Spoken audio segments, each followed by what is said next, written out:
Well, France 24's Gallagher Fenwick is following events for us. He joins us from Miami Beach in Florida.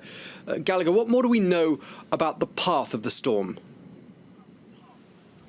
Well, at this point, according to meteorological experts who are tracking minute by minute the path of Hurricane Irma, it seems that it's taking a little bit more of a westerly path. If you look at a map of Florida, now the Keys are at the southernmost tip of this sun-drenched, or usually sun-drenched state. They might very well, those Keys, especially Key West at the very southern tip of the Keys, might end up in the very heart of this hurricane system, in the eye of the hurricane, if you will. And then it's expected to come back up along the coast, the Gulf Coast, so hitting the western parts of Florida, and therefore leaving cities such as Tampa Bay, Fort Myers, and others on the western fringes of Florida a lot more exposed than other parts of the Sunshine State. Now, as you mentioned, there's a quick evolution. We were speaking a little bit earlier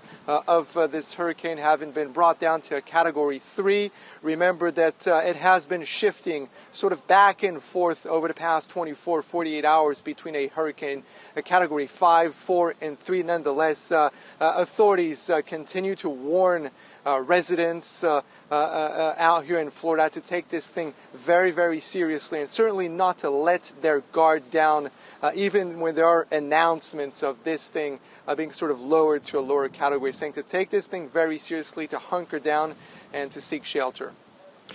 Okay, and I'm just looking at the scene there, the trees obviously blowing in the wind behind you, some cars driving past, people walking around.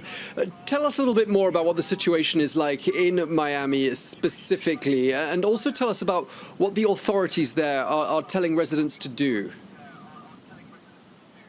Absolutely. Well, I happen to be in Miami Beach right now, which is one of the areas which received a mandatory evacuation order. It's a very low-lying area, so very early on, authorities handed this evacuation order to residents out here. Very many, a vast majority of those who live here on a permanent basis chose to leave because of the predictions that were being made at the time. Now, as the news concerning Irma evolves, you have folks who are feeling that it might be a little bit safer. Remember that we still have perhaps a small window of opportunity before this hurricane actually makes landfall in Florida, which explains why some sort of residents, perhaps a little less cautious than others, are sort of stepping out and trying to take a look at how exactly this feels from the outside, because remember that very many of the folks who are hunkered down in their apartments actually are not physically aware of what's going on in terms of the intensity of the winds, whether or not there's rain, how strongly it's raining, and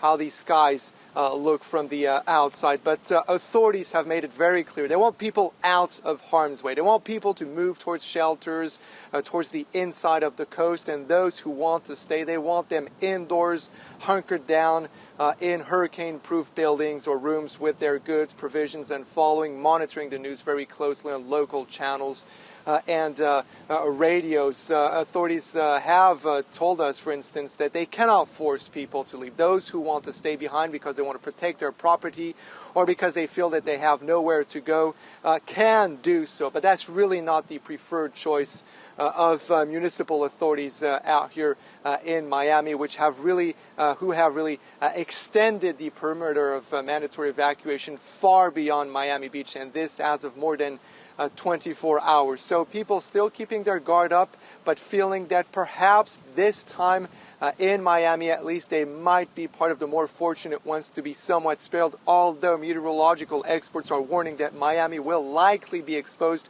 to what they call severe storm winds, very powerful gusts of winds that are very dangerous because of the debris that fly around. Okay, well, thank you very much indeed for bringing us up to speed. France 24's Gallagher Fenwick in Miami. Thanks again.